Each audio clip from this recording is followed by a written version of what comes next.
weesada marka haddii aad rabtid inaad ajar fara badan hesho waa inaad aadaabtii iyo sunnooyinkii iyo arkaantii iyo wixii oo dhan la timaadaa.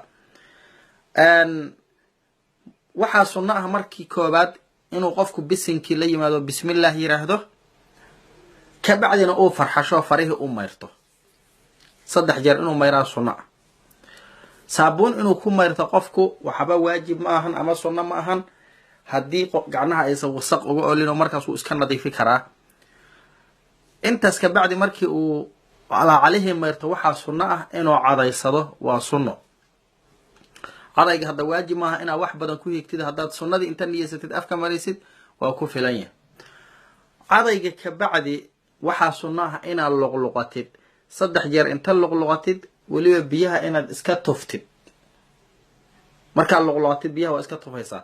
sidoo kale markii aad biyaha iska tuftid 3 jeer oo aad luqluqatid waxaa sunno ah inaad sidoo kale sandaarsi sameydid oo sankii aad mayrtid.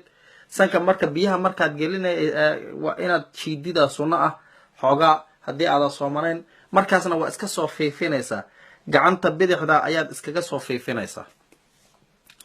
marka qaabo badan ilaa 6 qaabaa jira, laakiin waxaa kuu bannaan inaad hal sacab aad ku luqluqatid oo inta soo hartayna sanka ka daarsatid, haddana sidoo kale 3 jeer aad samaydid.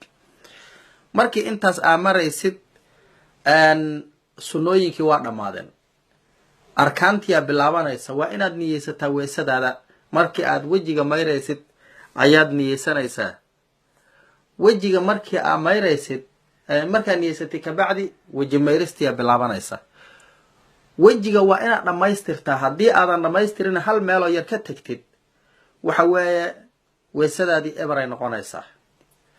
wejiga xadkiisu muxuu yahay? waa meesha foodaahoo tintu kasoo dhalato ilaa lafta garka ilaa dhegta kale wejiga xadkiisu. markii uu weesada la joogo intaas qofku waa inuu si dhammaystiran oo u mayraa, oo kor inta kasoo bilaabo hoos ku tago uu dhegta ilaa dhegta kale oo mayraa oo dhammaystiraa wey. weliba waxaa la rabaa ka kor inaad mayrtid si wejigu kugu dhammaystirmo. wejiga markaad 3 jeer mayrtid waxaa mayraysaa gacnihiiyaad mayraysaa ilaa laga gaaro xusullada.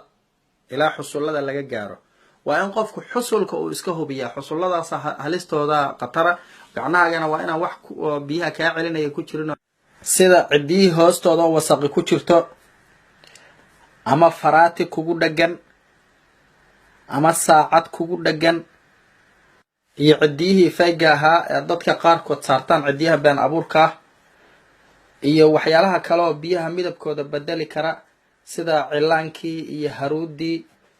waxyaalahaasoo dhan marka hore in la suuliyo wey, haddii kale weesadu ma ansaxayso. marka xusullada inuu mayro qofku waa waajib, oo uu hubiyo weliba ka kor inuu mayrona sunno wey. kabacdi madaxa ayuu masaxayaa. madaxa marka qaabka uu u masaxayo, madaxa inaad masaxdid waa waajib. masaxa madaxa waa waajib. qayb ka mid a haddaa masaxdid waa ay kugu filan tahay shaaficiyada agteeda. marka tin aad masaxaysaa ama jirka aad masaxaysaa madaxa. haddii tin aad masaxaysa waa in tintaasi aysa xadka madaxa ka baxayn. laakiin sida ugu fiican oo loo masaxo waa inaad suulashaada halkaa dhafoorada inta ku dejisid, aad kabacdi calaacalaha faraha inta fooda saartid aad gadaal u wadid ilaa jaagada aad ku wadid.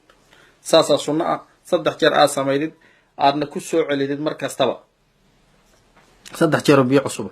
kabacdi waxaa sunno ah, waa waajib intaas. dhagaha in la masaxo waa sunno shaaficiyada agteeda. biyo cusub ayaana lagu masaxayaa shaaficiyada agteeda. dhagaha in la masaxo madhabka shaaficiyada waa sunno, biyo cusubna lagu masaxo 3 jeer. kabacdi lugihii ayaad u gudbaysaa. lugaha markii aad u gudubtid waa inaad lugihii mayrtaa oo aad farihii dhexdooda iyo hubisaa ilaa anqawyada meesha la yiraahdo. waa inaad soo gaarsidaa dhaqitaanka. ka kor inaad mayrtidna waa sunno, ajaraad helaysaa. marka mathalan ba cirbahoo kale iyo waa inaad hubisaa. qofku dambiga ku dhacaya hadduu meel yar ka tago waa inuu marka saa u hubiya. saabuun laguma mayranayo inta aad weysaysanaysid. saabuun laguma mayranayo. weysada waa inay biyo nadiif ahaadaan. biyaha wax jir kalarkooda bedela ama dhadhankooda ama urkooda lama ogola. meeshii aad cagaha ka mayro laheed waxaa kuu banaan mas'alo la yidhaahdo khuf in la masaxdo haddii shuruuddiisii la helo. qofku waa inuu ogaada hadduu isagoo shuruuddiisii baran oo masaxda weysadiisaanba ansaxayn markii qaabkii loo xiranayo u barto.